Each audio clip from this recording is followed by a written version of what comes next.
The new Halloween is certainly a very well-made film, if not particularly well-written. I know it was you, Danny McBride. I know it was you. You're the only additional person creatively when it comes to the screenplay. But also the film is well cast too. There are some really good elements here. But I had a real hard time with a number of the creative choices, and I ultimately feel that the film does not deliver on its main selling point, and that's the revenge of Laurie Strode. Now, on that note, I recently rewatched the original Halloween, and I recommend that you do the same so you can appreciate some of the very clever nods to it in this movie. But, and this is a big but, so maybe you don't want to watch it, right? But the Laurie Strode in that original film would never grow up to be the one that's on display here. And while I understand that the film is trying to say that Michael Myers changed her, with better writing, it would have simply broken Laurie and or set her on a different, darker path, not made her a completely different person. Also, it's a lot less satisfying to see the revenge of a character if you can't even see shades of that original character up on screen besides it being played by the same actress. For shame, Jamie Lee, for shame. This is a bit embarrassing, quite frankly. Furthermore, this new Laurie Strode is Sarah Connor meets Kevin McAllister. But with the twist that you never saw coming, she's incompetent.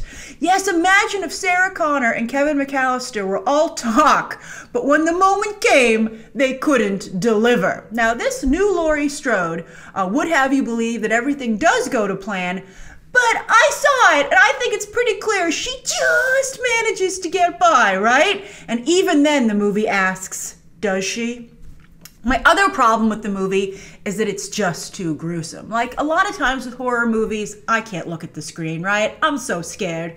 But here I wasn't looking at the screen a lot of the time because it was just too horrible to watch, right? I don't know how fun that is. Some people like it, so I want to put that asterisk there. But also my other problem is that it's gruesome with no story or mystery to justify going there, right? You know how in movies, or even terrifyingly in real life, you hear about the killer who makes others watch while he murders people right in front of them? Well, that's what David Gordon Green does to you and me. He makes us watch as a bunch of really nice people get horribly murdered. You know the rule. Scream made it very clear.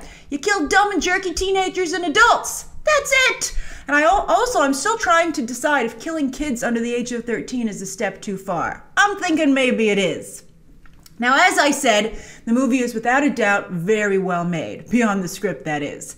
And as a director, because Gordon Green contributed to the script as well, but as a director, he has a strong control of the visual narrative, and the shots unfold beautifully with minimal yet effective camera work and editing. The entire affair is also very well choreographed, and they do a nice job setting the mood. And the cast! Besides Jamie Lee Curtis, who, as I said, embarrasses herself, and also Will Patton. By the way, they kept saying Patton's Officer Hawkins responded to the original Killing Spree, and I was like, I don't remember you, bro! And I don't remember him because he wasn't in the movie. So if he wasn't in the original movie, Will Patton, why go there and gaslight the audience, right? I was like, I just watched this. I don't remember him. And that's because he wasn't in the movie. He's also the dumbest cop ever. Also, the movie promises a kick-ass moment with Judy Greer and only mildly delivers. I was like, really? That was a huge tease. But everyone else, so talented and very likable as actors. Andi Matichak, what a great name, is a great addition. And she showcases, I guess because she's her granddaughter, but all the qualities that made the original Laurie Strode such a unique character in this type of movie. All of her friends also are very appealing, particularly Virginia Gardner and Miles Robbins. Such nice people. Such nice people. I mean, they weren't like model citizens, but they were awesome. They were really cool. Toby Huss is a lot of fun, displaying an unusual amount of personality for a dad character, again, in this type of movie. He's the unlucky guy who married into the Strode family. And then Jabril Natambu and Vince Mattis do an exceptional job as child actors in a very adult horror movie. Really, really, like even when I was leaving the press screening, people were like, those kids were good. Very, very talented. I also enjoyed a bit of exploration of how much Halloween has changed since the original film. There's a great moment with a couple getting into their car all dressed up for Halloween. It's particularly funny. It's a small thing. You might see it and be like, I don't think it was that funny. I thought it was clever. It's small. And I think the movie could have done more with exploring that. And maybe that could have justified this horrible, gruesome killing spree that I had to watch. Ultimately, I found this new Halloween very disturbing and annoying, but it did stick with me, to be fair. Partially because it was disturbing and annoying, right?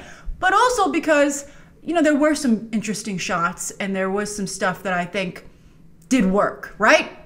So good luck, because I know a lot of you are going to see this no matter what, right? And I totally understand it, all right? I think it's kind of like, it's Halloween. It's a historic franchise in the genre. It's the scary movie coming out for the holiday.